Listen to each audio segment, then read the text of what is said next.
O Lord of hosts, be with us, for we have none other help in times of adversity but Thee. O Lord of hosts, have mercy on us. I wanted to kind of go through the differences between first wave, second wave, third wave, and of course, fourth wave feminism. Some of you may not be aware that we are now in the fourth turn of the feminist movement. And this represents feminism from basically the 2010s to the present era. And I got some of the major scholars in these areas. Then we'll be looking at technofeminism and cyberfeminism, like what exactly it is. And the way I worded much of this document is kind of in their own words, kind of steelman them. And then I have a section called Technology is Sexist right here, where they go through, I list, I think, 7 of their main points here of how technology is oriented and male dominated and how it's oppressing women. Yes, technology is oppressing women. Now, the irony is, I've kind of mentioned this in previous streams. Oh, and then I have a section on the feminist critique of Christianity, looking at why they are have so much animosity towards Christianity and the ways in which they attempt to undermine it, unfortunately. So I kind of wrote down all these critiques and worded them based on the way that they themselves say that what their movement's trying to do. But one of the things I wanted to mention is the differences between the industrial and the digital revolution. And this is not my own idea. This is something that other scholars have also said. But, the Industrial Revolution basically was a supplanting of the physical body of man, right? So physical labor became dominated by machines, coal, various mechanisms to create like factory, the assembly line. And so rather than people doing everything physically, the machines and then the Industrial Revolution now sort of supplant the human physical body. And it's no coincidence then that when we look at the rise of feminism, which began in the 19th century, it's going to coincide with the Industrial Revolution and this displacing of the value of masculine strength in producing goods and services in various societies. And so as we move into the digital revolution, what's now occurring is it's not about the supplanting of the physical body, but it's the supplanting of the human mind. And this is one of the reasons why it's so oriented towards androgyny and the focus on a sort of androgynous human. Transhumanism is focused on this. I've talked about this ad nauseum before, but transgenderism and transhumanism, according to Natasha Vita-Moore, one of the leading transhumanist thinkers, they go hand in hand because the morphological freedom of one's body, meaning castrating yourself or using various hormones to augment the physical body, this is type of morphological freedom, which obviously with Donna Haraway is going to tie into her book, A Cyborg Manifesto, because the augmentation of the human body is a movement towards androgyny itself, which is again celebrated in these circles. So keep in mind that what's happening in our society and why women are being elevated to such a degree. And I've even saw a recent thing that millennial women own homes at a higher degree than millennial men. And they now are getting higher paying jobs than men. So this whole idea about the gender pay gap doesn't seem to really hold up, especially once you account for work hours. So men tend to work more hours than women because we're kind of predisposed to want to work, and also various skill sets and stuff like that. But anyways, I digress. So we're going to kind of go through this document just to give you guys a sort of overview of what technofeminism is as an actual academic discipline. And so again, first wave feminism, I'm sure you guys are familiar with that term and have heard of it. And so first wave feminism primarily emerged in the 19th and the 20th centuries, was centered on legal inequalities, particularly the fight for women's suffrage. So the suffrage movement. Again, I've already done streams with Rachel on this topic. So she's, again, explicated this ad nauseum, and you can kind of refer back to some of my streams with Rachel to talk more about that. But it was more about, again, the 19th Amendment, the right to vote, educational opportunities, property rights, owning bank accounts, this type of thing. And so the legal equality focused on securing equal rights for women. The right to vote was a central demand. Education and property rights, a push for greater access to education and the right for women to control property. Now, again, if you just search your whatever search engine you use, be it Google or Brave, I use Brave, DuckDuckGo, whatever it may be, you'll find that the universities are actually dominated by women, often almost to a 60-40 split. So this idea that women are undereducated in the Western world really doesn't stand the test anymore, because women are entering graduate school, even undergraduate university, but especially graduate school at a much higher clip than men are. And so some of the main figures of first wave feminism: Mary Wollstonecraft. Again, she was the author of A Vindication of Women, of the Rights of Women. That was 1792, so very early 18th century. Susan B. Anthony, Elizabeth Cady Stanton, and then Emmeline Pankhurst. She was a leading British suffragette of the suffragette movement, known for her militant tactics. And then we have second wave feminism. So this really begins in the 1960s, part of the American counterculture, really the counterculture that went across all the Anglo-speaking world. So it was present in Australia, England, Canada, all these places.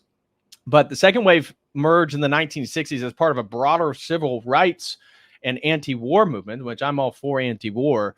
It responded to the failures of the first wave in addressing broader social and cultural inequalities beyond the legal realm. And so this movement really focused on workplace and reproductive rights. But what does reproductive rights mean? It means access to abortion. It means the ability to kill your child. That's really the central tenet. And we're going to see that over and over again, as it's still the central focus. And obviously, you guys are aware that the U.S. presidential election is coming up, and this is still the idea of repealing Roe v. Wade and allowing the states to decide on how they're going to handle abortion and when exactly it's going to be legal and illegal is a critical point for, again, all these women who are pro Kamala Harris and Tim Walz. I don't know if you guys watched any of the debate last night, but Tim Walz is certainly a goofy dude. I didn't watch the whole thing. I saw clips of it, and JD Vance certainly looked like he dominated it. But Tim Walz, I don't know if you guys saw, he's kind of being celebrated as modern masculinity. Well, what is it? Well, there's a lot of rumors that he has some weird sexual fetishes. He's very goofy, very strange, and comes off very effeminate, which is exactly what technofeminism, cyberfeminism, or feminism in general wants, because it's all a movement towards androgyny. So anyways, second wave feminism is about workplace, reproductive rights, and then social and cultural equality, recognition of the ways in which patriarchy has embedded in daily life, from sexual relations to domestic roles. So this is where we really see feminism kick off in influencing women to not get married, that somehow this is a patriarchal form of oppression, that women shouldn't be subservient to men, but they should be subservient to their male bosses. Irony for sure. But again, and also limiting the production of children. They do not want women to produce more and more children, because that's somehow going to nullify your journey becoming your techno girl boss or girl boss in whatever field it is that you want. So sexual liberation, identity politics. Again, this is still going to be present within fourth wave feminism, as we still have two more waves of feminism to get through, but abortion, sexual liberation. So again, sexual sin, sexual immorality from a Christian perspective is central. And of course, identity politics. The 60s is where we really begin to see identity politics emerge, and the exploration of women's sexuality and autonomy over their bodies became central issues. Some of the major figures of second wave feminism is Simone de Beauvoir, Betty Friedan, and of course, Gloria Steinem. All three figures I'm sure most of you guys are already aware of, so we're not going to have to dive too deep into that. Now, third wave feminism, and this really begins in the 1990s and ends in the early 2000s As I said, fourth wave feminism is really kind of generally described as beginning in the 2000 teens. So I put 2010. But third wave feminism arose as a response to the perceived shortcomings of second wave feminism, particularly its focus on the experiences of middle-class white women. This wave emphasized diversity, intersectionality, recognizing the interconnectedness of race, class, gender, and sexuality. And so now we see intersectionality, which you're going to hear over and over again when we play one of these techno-feminist YouTube videos. It's like 50 minutes. And so instead of writing an academic paper, apparently her feminist professor allowed her to create a video vlog on YouTube. And we're going to watch parts of it because it's quite funny. But she's going to talk about intersectionality over and over again. In fact, you guys should just do a drinking game. Every time she says intersectionality, you should take a drink, and we'll see if you're able to stand to the end of the stream today. So intersectionality is about addressing the varied experiences of women across different social identities. The concept of intersectionality was introduced by Kimberly Crenshaw and became central to third wave feminism. Cultural representation is another central feature of third wave feminism, a focus on the deconstructing gender roles and norms through culture, media, and identity. And then sexuality and empowerment, embracing sexual expression and reclaiming feminine identities, sometimes in ways that blurred distinctions between feminist critique and pop culture. Now, this is what's so interesting as we're going to move further in this document, is that they're going to talk about how these digital technologies exploit women's sexuality, that it forces women, it oppresses women because it elevates unrealistic beauty standards and it's overly sexualized. Yet at the same time, as we can see here about sexuality and empowerment and the whole thing about slut shaming, remember that was going around like 3 or 4 years ago about women being proud of being a slut, that at the same time they critique social media for sexualizing women.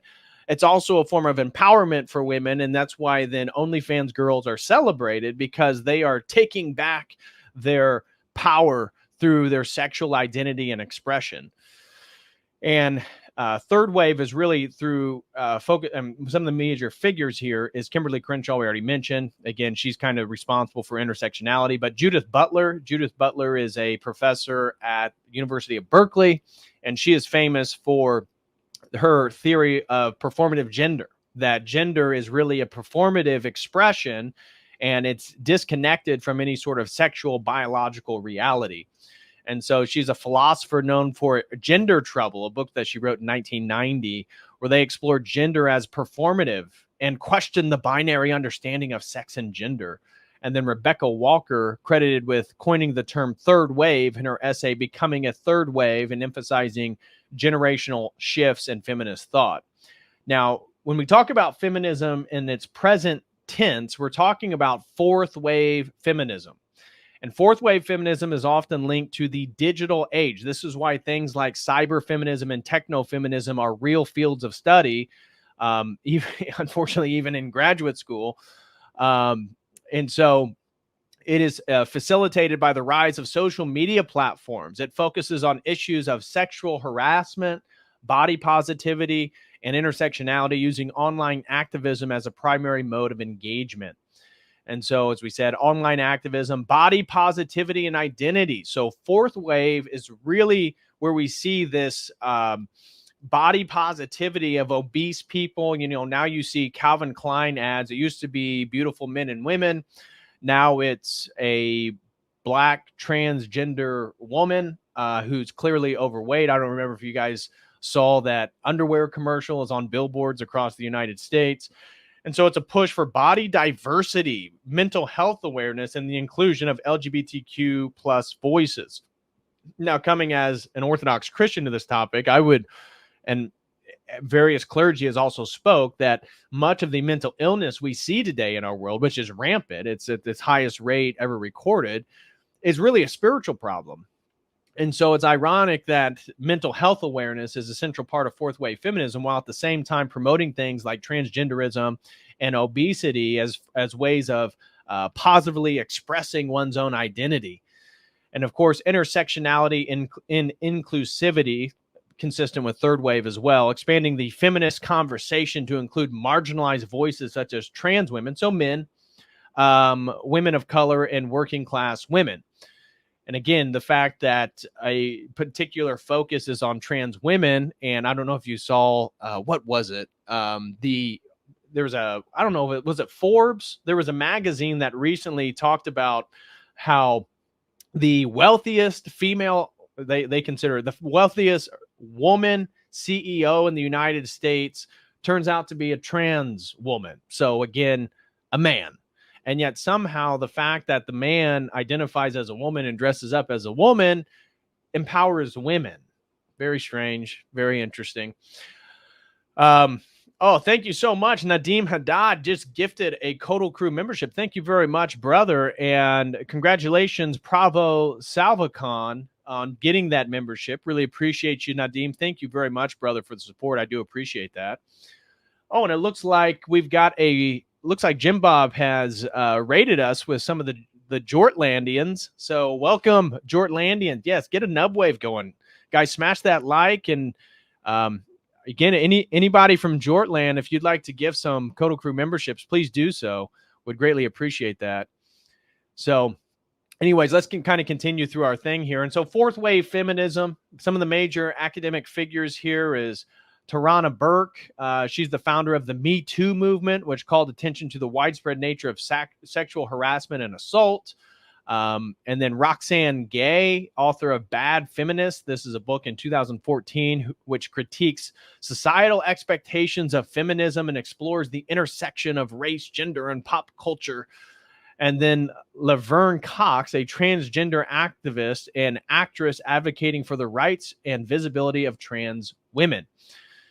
So what is technofeminism and cyberfeminism then? Now, technofeminism is really the overarching discipline of this field, and cyberfeminism is really a subsection of it, but really they kind of go hand in hand because they're doing very similar things. And so technofeminism focuses on the relationship between gender and technology, critiquing how technological development often reinforces patriarchal norms while also offering opportunities for women's empowerment. It integrates how women are excluded or marginalized within technological industries and how technology can be harnessed to challenge gender hierarchies. Now, are they actually marginalized? Because one of the things that they're going to critique is like STEM fields. And I believe, what was it, Sweden that did a study where basically they allowed men and women to kind of choose their own profession.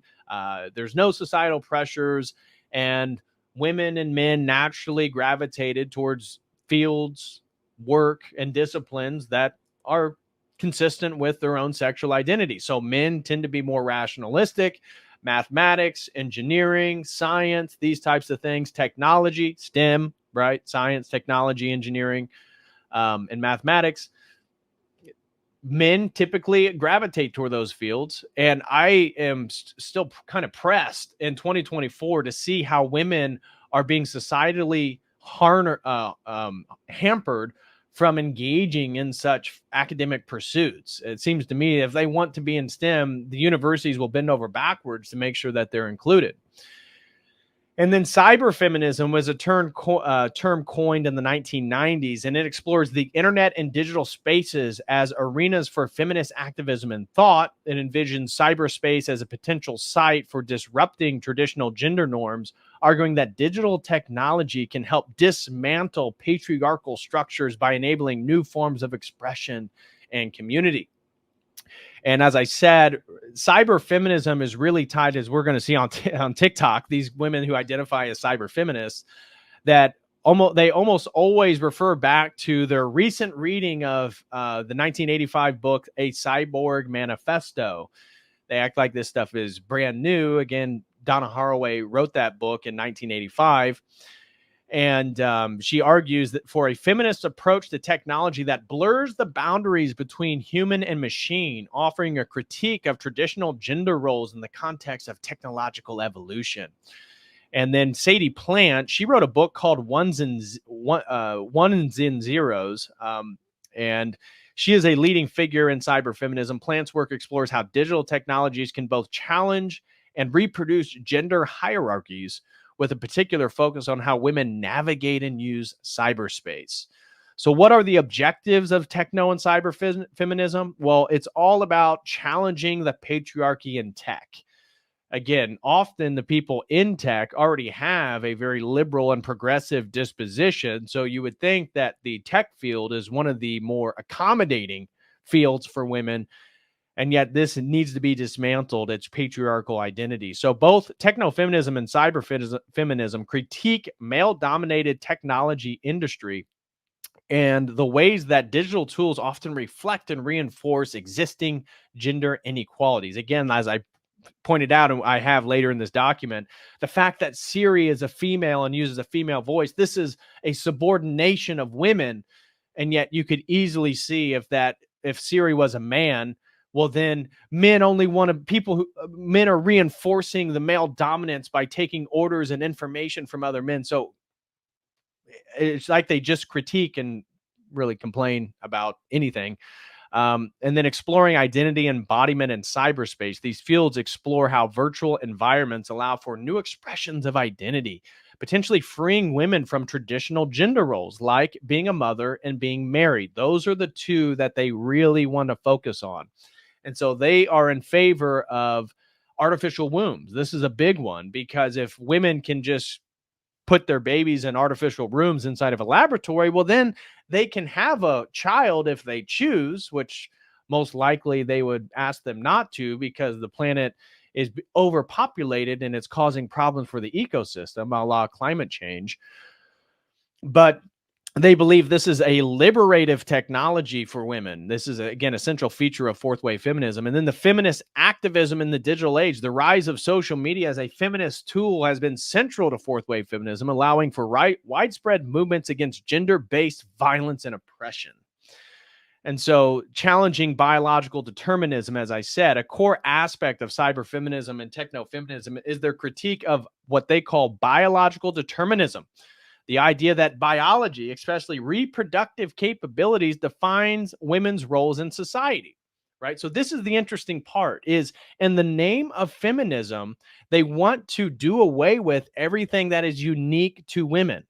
This is why androgyny is so celebrated. They essentially want women to be a hybrid man.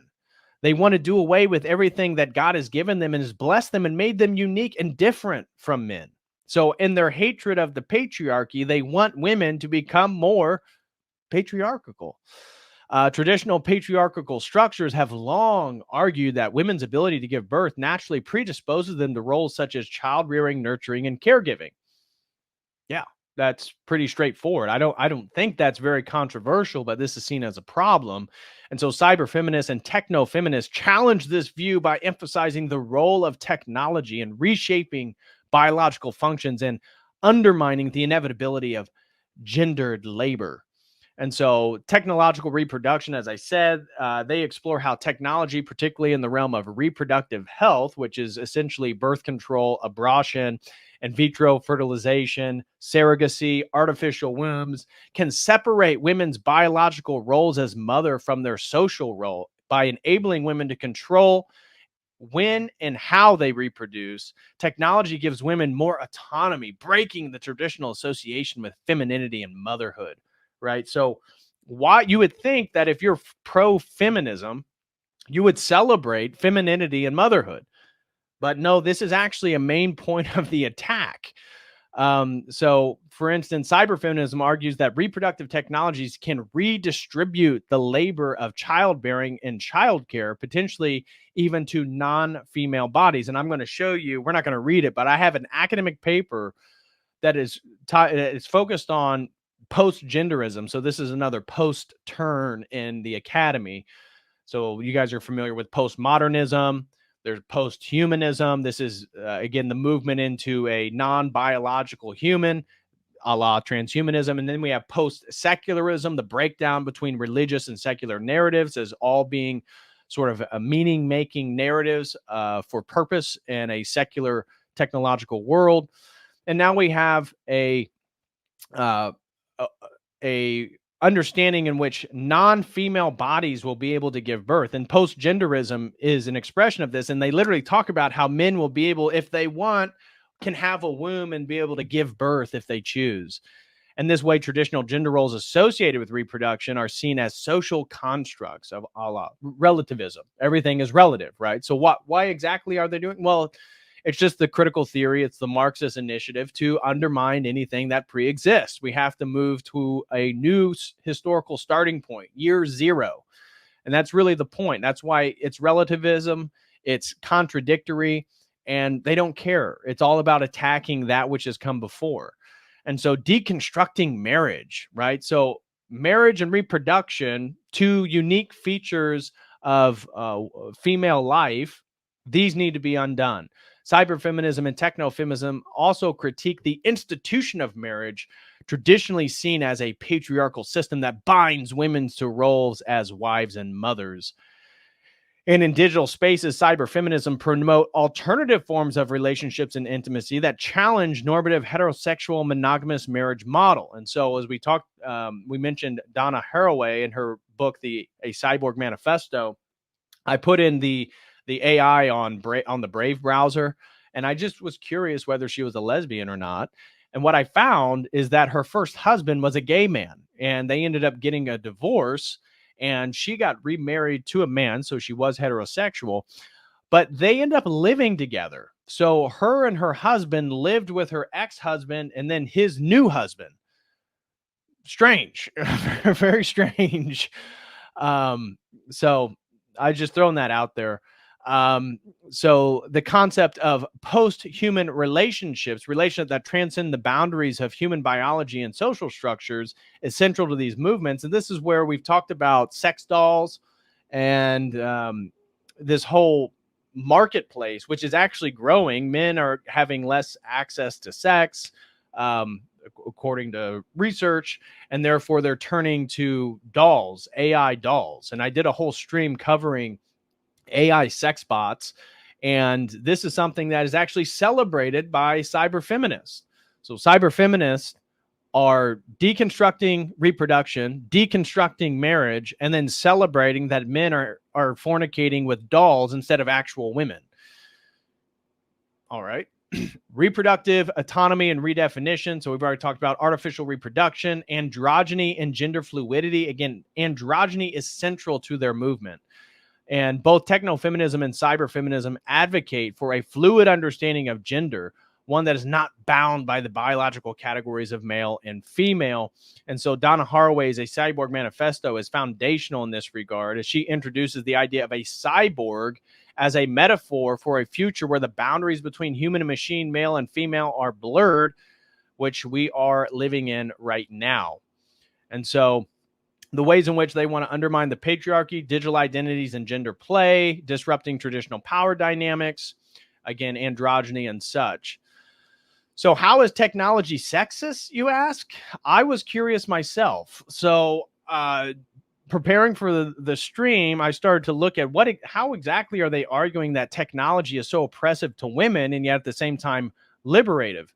Well, they say it's a male-centric design, that the tech industry, particularly in the fields of software development, engineering, and artificial intelligence, has been historically dominated by men, which is, yeah, true. And therefore, as a result, the technologies that are produced and developed are deemed to reflect male perspectives and priorities. And so voice assistants, right? I said Alexa and Siri, because systems are often designed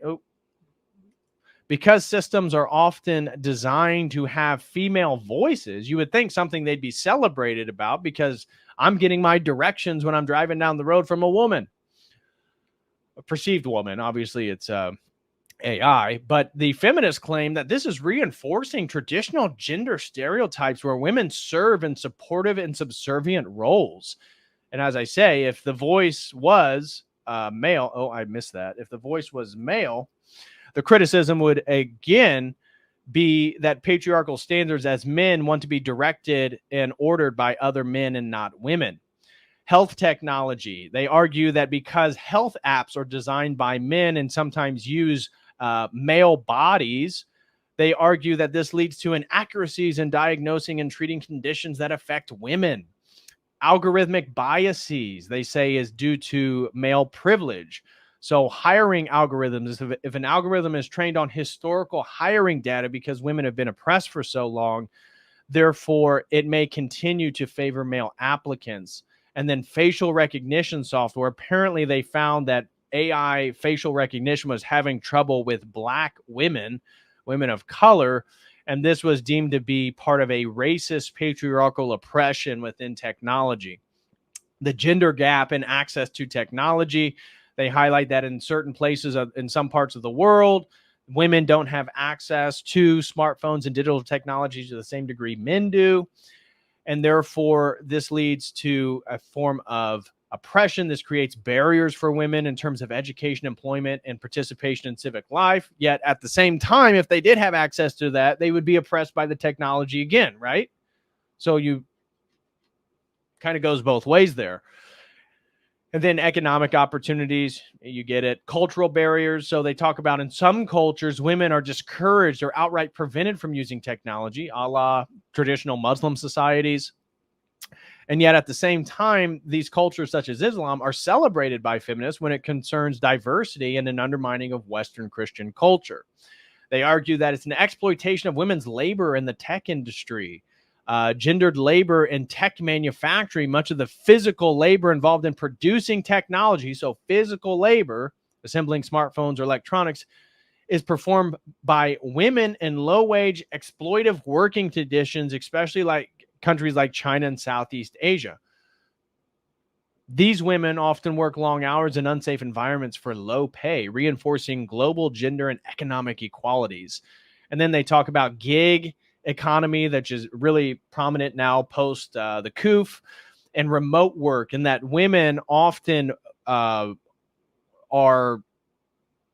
data entryists, content moderators, computer support analysts, which typically offer little job security, benefits, and upward mobility. So it might be due to the fact that they don't have some of the higher paying skills that would be necessary for these fields, but that again is part of a history of oppression. Cyber harassment, gendered violence, online harassment, revenge porn, and sexual exploitation. You know, they're talking about revenge porn and all this different stuff and how technology is oppressing women. But I found very little concerning how technologies amplify false sexual abuse claims against men, which is something that has happened multiple times in recent years.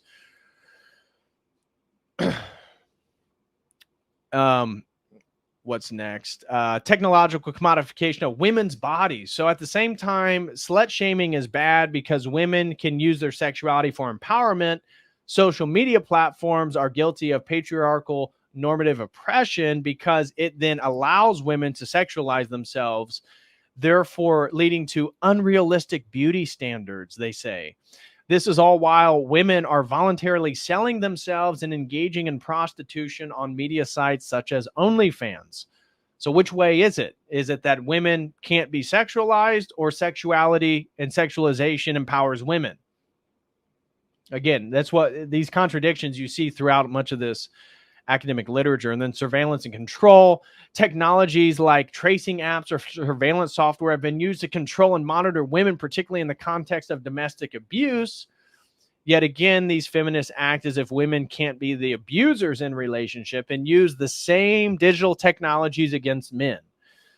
And then gendered innovative gaps, lack of innovation in women's health, exclusion of leadership and decision-making, and then number 7 is gender inequality in STEM education and careers, which again, women generally just don't choose to go into STEM fields.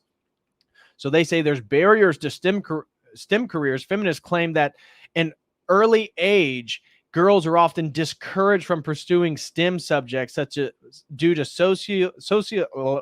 societal stereotypes that associate science and technology with masculinity. I mean, who is telling their daughters they're not allowed to go into science, technology, engineering, or mathematics because it's dominated by men? What? And then pay and promotion gaps. Feminists use the same rhetoric. They face significant challenges in advancing their careers. Women often believed to be paid less than their male counterparts for the same work. However, factors such as work hours and quality are rarely ever mentioned. And so my last section here is why technofeminism and cyberfeminism and feminism in general has so much animosity towards Christianity.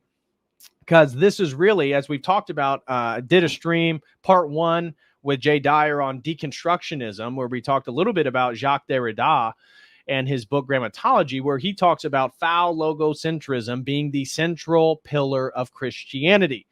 The privileging of the masculine, the privileging of logos, philosophy, theology, and of course, centeredness, focusing on the center, not the margins, and how he wanted to undermine that by promoting a sort of gynocentric order, an anti-logo, so doing away with objective truth, doing away with a focus on rationality and mathematics, logic, and focusing on the margins. And so we see this continued and perpetuated within all this feminist literature. And so the number one reason why feminists critique Christianity is the role of women in Christianity. There's the subordination of women. Feminists argue that Christianity, particularly through its reading of texts like Genesis, Eve as a temptress who leads Adam astray, and the letters of Paul, where women are told to be submissive to their husbands, has justified the subordination of women. This has reinforced gender roles that cast women as passive, nurturing, and obedient, particularly within the domestic sphere. And then ecclesiastical order. So thank God, Holy Orthodoxy still has a patriarchal ecclesiastical hierarchy. The exclusion of women from the clergy in many Christian denominations is viewed as symbolic of broader societal structures that deny women authority and power. And then control over women's bodies. So Christianity is generally against the abortion and killing of children. This is terrible. This is terrible. This is the church telling women what they should do with their bodies. And then sexual morality. Christianity is really, really bad because it tells women that there's actually ways in which sex should be administered and done within the context of a marriage, rather than giving yourself freely and then leading to higher rates of depression and short-term relationships and failing to actually build families, which we know tend to give women happier lives. There was a study that showed that not only were married women, quote unquote, having more sex and more pleasurable sex, but they were happier overall in their lives, especially when they were happily married with children. So again, that must be a problem. And then divine justification of patriarchy, feminist critique by the way that Christianity has traditionally provided divine sanction for patriarchal authority, portraying gender roles as part of a natural God-given order. This theological framework has been used historically to legitimize not only the subordination of women, but also forms of hierarchical oppression. And so cyberfeminist critiques is Christianity as a control system, the undermining of traditional gender norms. As I said, androgyny is the central focus here. They want to do away with male-female. They want to move towards a sort of sexual hybridization. They want to do away with everything that is unique to women that men can't do. They want to actually offer this to trans women. They want to make sure that trans women could potentially be given a uterus, that they could potentially be implanted with a baby for such maybe inside of an artificial womb within their own stomach, and so that a man then can feel the pleasures of giving birth. So they are particularly critical of Christianity's emphasis on binary gender roles, which is clearly present within nature. I saw a video on X actually where this was a woman who identified as, what was a non-binary, we'll just put it that way. I don't even know what she identified as, and she was petting her cat. And somebody said, "Oh, what sex is your cat, or what identity is your cat?" And she goes, "Well, it's a girl." And they said that one of the people, and it was a live chat, and so in the chat, somebody said, "Well, how do you know it's a girl?" And she said, "Well, I just looked at its parts," which is ironic, right? So they deny the bifurcation of sexual and gender roles. And yet when it comes to the natural world or animals, it's okay. You can just look and see if it has testicles or not. And so these movements aim to undermine biological essentialism, is what they call it, that Christianity promotes by advocating for the use of technology to transcend gender roles. For example, the notion of post-gendered society, which I'm going to show you in just a second, and what exactly that envisions. And then again, they like to reframe religious narratives, as you've seen. What was it? The Anglican Church wanted to refer to God with female pronouns. This was problematic. And then the critique of biblical patriarchy, which you can just, why don't you just not accept Christianity? Why do you have to constantly change everything? That seems to kind of go beyond them. Secularization and diminishing institutional power. They're advocates for secularism and the secularization theory that feminist movements often push for the separation of church and state as a way to diminish Christianity's institutional power. Now, what's interesting is I like to use their rhetoric and their lingo against them. And so in my academic work, I'm actually using post-secularism. This is a theory that kind of really got popularized by Jürgen Habermas, and he's a critical theorist out of the Frankfurt School. So I'm not here to endorse everything about Jürgen Habermas, but he highlights that in the contemporary age, especially in the age of biotechnology, that religious and secular narratives have collapsed, and there is no such thing as purely secular and purely religious, because secular narratives are infused with religious sentiments, a la transhumanism, eschatology of the singularity, moving into divinity, having omniscience, all this different stuff, that these are really religious narratives repackaged as secular rhetoric. And therefore, we are actually living in a post-secular world. So as much as they're promoting secularization and kind of a theory that's fallen apart, secularization theory, if you don't know, was believed that rationality and science was going to disenchant the world. This comes from the disenchantment theory of Max Weber. But they argued that religion was going to slowly dissipate. It was going to go entirely away by the end of the 20th century, which isn't the case. We're now a quarter of the way through the 21st century, and religion is alive and well all around the world. It's not going away. So secularization as a theory itself has been falsified, and yet they're still working on that. So cultural secularization, again, media, education, but what they're offering is a religious narrative. They just don't want to be framed that way. Technological alternatives to Christian norms, biotechnology, reproductive autonomy, as I said, artificial intelligence and posthumanism. Cyberfeminists envision a future where technology allows individuals to transcend their biological bodies and identities, directly challenging Christianity's idea of the sanctity of the human body, gender, and reproduction. Again, references back to Donna Haraway's book. Promoting androgyny and post-gender futures, destabilizing gender norms, post-gender society. They wanted that there is no more male and female, that you can't tell who is what, and it feels like we're almost there. And then undermining Christianity's moral authority, advocating for sexual freedom, and sex-positive feminism challenged the Christian valorization of virginity. Oh my gosh, purity. A woman actually taking control of her body and choosing who she's going to share that with is actually a form of patriarchal oppression. Don't you know, you virgins out there that are waiting to have sex for marriage, waiting to give the gift of your body to somebody in a pure way, that's actually a form of patriarchal oppression. You need to go out and have as much sex as you can. And so they condemn the sexual practices, or Christianity condemns the sexual practices that deviate from heterosexual reproductive norms. Yes, of course, that's part of the revealed word of God.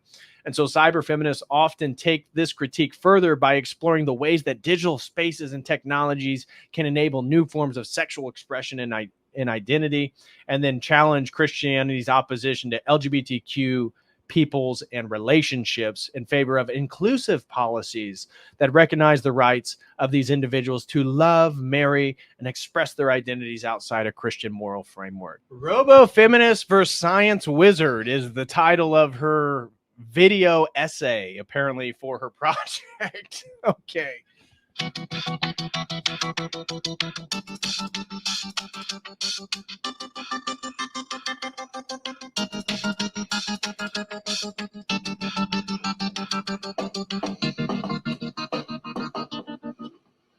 Aha! I've done a science.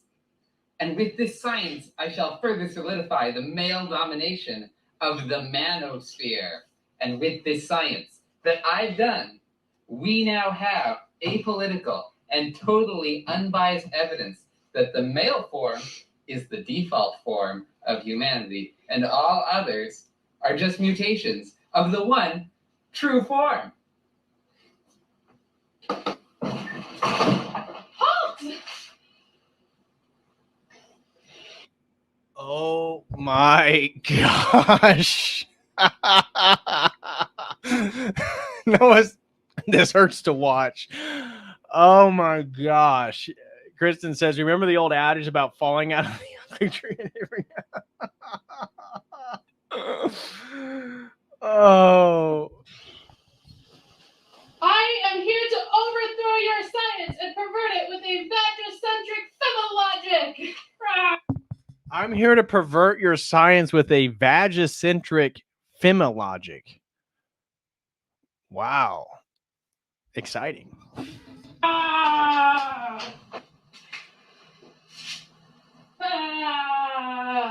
Get out of this chair. I'm taking your science. Give me the science, mine.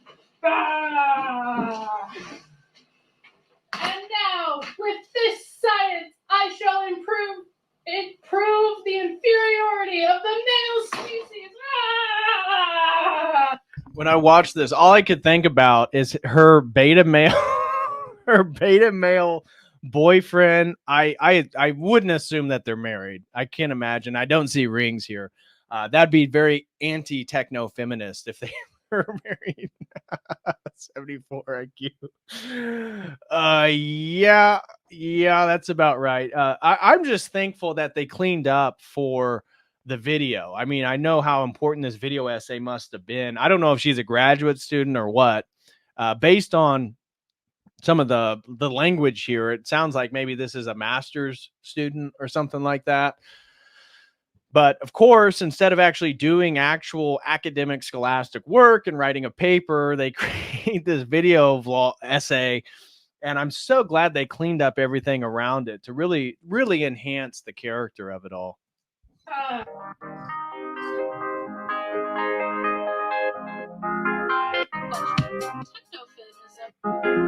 So what is technofeminism? Here, you guys will get it from a bird's eye view right out of the horse's mouth.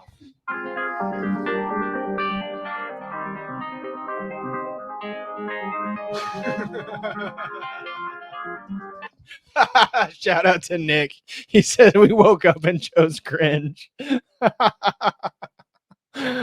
Buck White says, I gotta look this up. One sec. Just put in techno-feminism and look for Naomi Levine. You'll find it. You'll find it. Technofeminism is a second wave feminism, which means that rather than being centered on the homogenizing of collective female identities, it's centered around power. Notable scholars who discuss power from second wave feminism include Bell Hooks, Audre Lorde, and Gloria Anzaldúa. If we look at power through the lens of Bell Hooks, yeah. Shout out to FDA, Father Deacon Dr. Ananias. He says Levine. I thought the same. And Brenna says, I wish I could have submitted part of my thesis as a video, but STEM doesn't do that. Yeah, exactly. This is, again, I'm a humanities scholar. I'm a religious studies scholar. And as I always say, this is unfortunately the quality of graduate level humanities scholarship. It's terrible. It's terrible out there, guys. Part of the reason why I don't wish to be part of any sort of public school or academic, unless it's a Christian college. I love teaching in the classroom. I taught introductory to world religions at the University of Illinois. I loved teaching class and constructing classes on various topics with videos, different ways to educate. But the academy is filled with this stuff. So here, I'll play a little bit more, but it is poor academic work at best. who I believe complicates the notion of power and feminism to the most completeness is it's a three-dimensional ideology in which it's about having power, limits on power, and the transference of power between individuals, which thus makes power not only an intrapersonal experience and an interpersonal experience, but it also makes it a societal experience, because what the limits are is they are limits that are placed based on socioeconomic, governmental, and institutional perceptions of specific socio-locations of people that are either valued or devalued at irregular and varying degrees throughout history. So you can clearly see this is just a regurgitation of feminist critical theory rhetoric about intersectionality and identity. You could explicate and articulate the point she's trying to make in much less convoluted ways. But this, again, is the sort of state of academia. And are not consistent. They're socially constructed. Yes, everything about your identity is a social construction. It certainly has no innate level of origination whatsoever. Me being a man, me being predisposed to certain things, that's all social construction. So with that in mind, that's the feminism aspect of it. To delve deeper into it, since feminism is multifaceted, has a lot of different layers to it, what I believe from my reading of Judy Wackham's book is that technofeminism strongly relies on what is often credited to Kimberly Crenshaw as intersectionality within feminism. Intersectionality is often is an idea that is written in the black and white, and that pun is intended because oftentimes we talk specifically about the intersection of one's racial identity with their gendered identity. And oftentimes in the early stages of this, it relies on the binary of black and white and of female and male. But intersectionality, when applied in a more critical framework, can actually be used at multiple different levels, where you can have intersections of various types of racial identities throughout history, along with the spectrum in three-dimensional space, web of gender, as well as things like class, ability or disability, education, and much more. So I myself am this complicated, multifaceted human being. Oh, I bet you're very complicated. And what these intersections do is they come with certain amounts of privilege in society. Being a Jewish white female comes with certain white privileges, but also comes with certain hindrances from being Jewish and also from being female. As compared to my black female scholars in my field of study and in other fields of study, we have different barriers and limits and privileges that one another doesn't have. Okay. So you guys are picking up everything. Now the whole video, we're not going to watch this whole thing. Absolutely not. Absolutely not. What's it? Shelling the nut of technofeminism. We're going to move over to TikTok.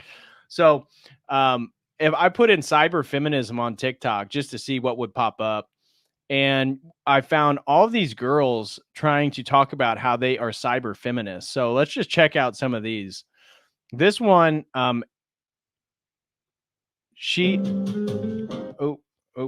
got to turn down the music. I'll get flagged. Funny how that works. Cyberfeminism, sonic cyberfeminism, cyber feminists. So this, Androgyne, she posts quite a few videos on cyber feminism. Yeah, this is laugh my ass off.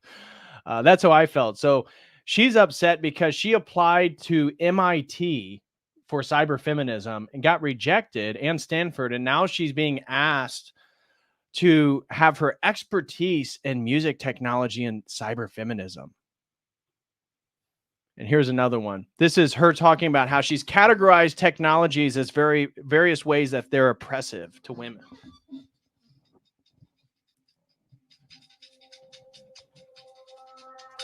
How inclusive is music software? So what? Music software?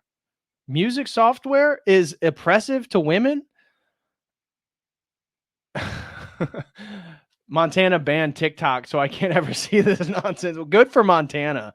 I mean, it's good to have a laugh for sure, but This is her taking herself very seriously about how various technologies such as what was it? Music software is gender bias.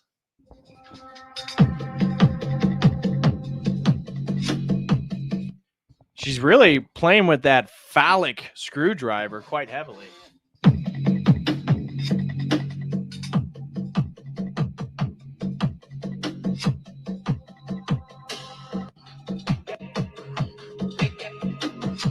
And this is her grading system on the rate of inclusivity in music software. Now, please, somebody tell me how music software is not inclusive to anybody who can read English. If you can read the language, you can use the software. Kristen said the Adam's apple is oppressive to her femininity.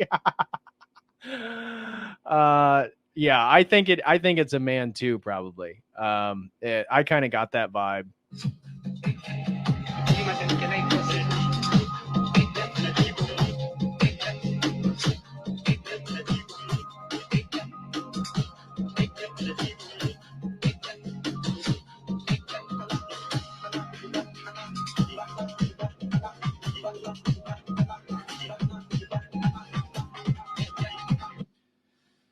Yikes.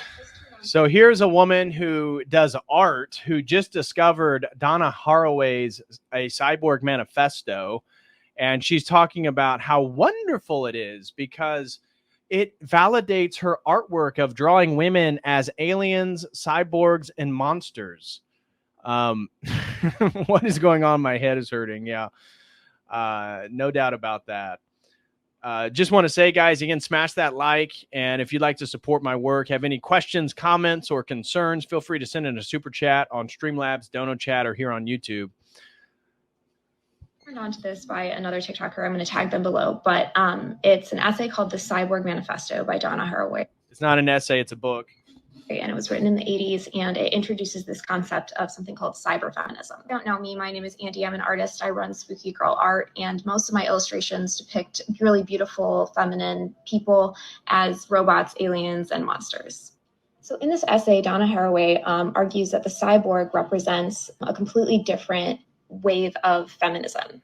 She says the cyborg represents the rejection of rigid boundaries, and she uses the figure of the cyborg to urge women to move beyond the limitations of traditional gender politics. So this is fascinating to me because I identify as gender fluid or non-binary, but I do express in a feminine way a lot of the time. People are really attracted to the characters that I draw because they're so beautiful and so feminine, but because they are cyborgs, monsters, aliens, they are not inherently female. They do not inherently belong to any gender binary. Haraway argues in this essay that the eventual existence of cyborgs offers a way out of the duality of the system that we find ourselves in. She argues that cyborgs and the eventual enhancement of technology allow for a further liberation of women and women's bodies, and actually eliminates all ties to like natural cycles and childbirth and all those things that we, especially in the Western society, have used to define what womanhood is. She argues that the motif of a cyborg, or in my case, an alien, allows for womanhood or femininity to be explored and completely separate from society and any societal or natural bias that we might have, any connection to the earth.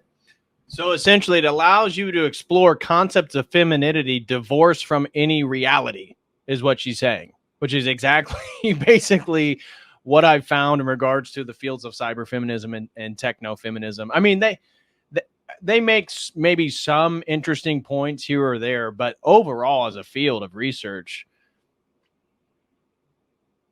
not very good, not very insightful whatsoever.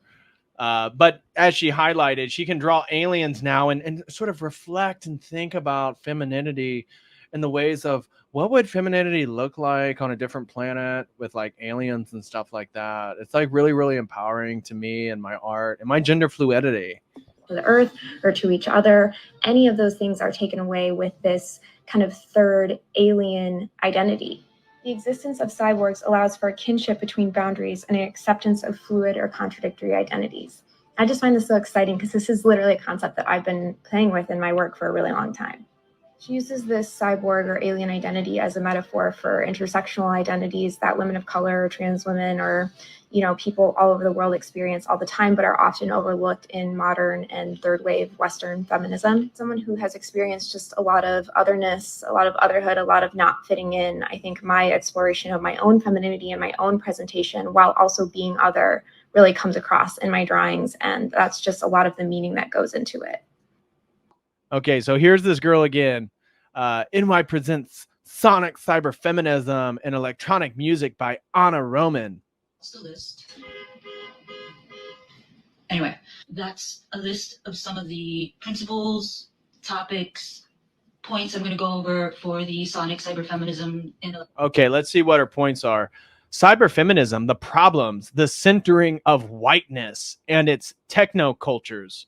Again, referring back to phallogocentrism, you see how she's using the language of deconstruction within her feminist critiques, techno-feminist critiques of techno cultures, and decolonizing digital and music spaces through sonic cyberfeminism. The current state of gendered labor practices in audio technology, electronic music, and production. Human-centered music tech is not inclusive. And is the computer female? Insights from Sadie Plant. Technology is not neutral. Techno-consensual practices is sound studies. Discriminatory practices in electronic music use cases on sound, gender, and technology. Cyberfeminism versus sonic cyberfeminism.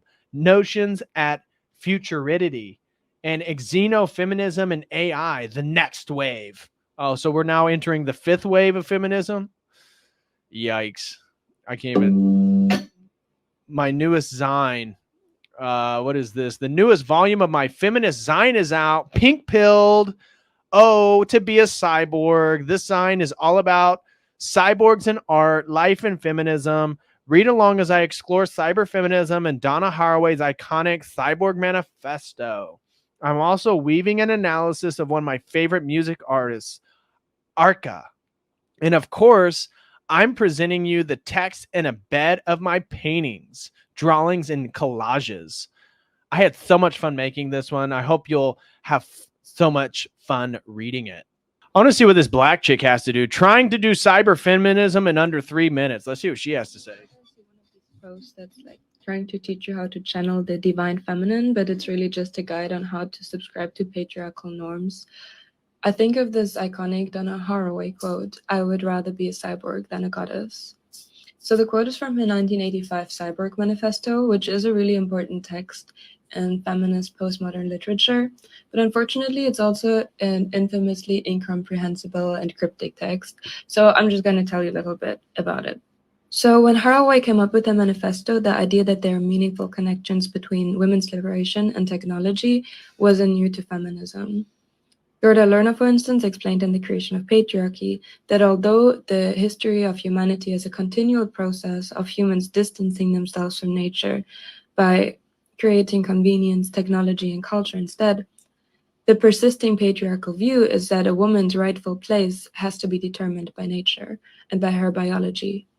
Think about how technologies that free men from biological necessity are welcomed, while those that grant women autonomy over our bodies and life planning are constantly contested, because we have to embrace tradition. Other feminist scholars add the perspective. So life planning, I assume, means killing babies, unborn babies. That women in patriarchal society are generally thought to be closer to nature, nurture, and intuition, while men are thought to be closer to technology and rationality. True. And there are feminist scholars who embrace that dichotomy. They say that, yeah, women are closer to nature, and that's a good thing, because motherhood is powerful, nurturing is strength, female biology is a miracle, and women are goddesses. And now in comes Donna Haraway. Now, Haraway doesn't say that we shouldn't counter the patriarchal devaluation of women's labor and mothering by embracing ourselves, but she still resists being placed on such a gendered dichotomy.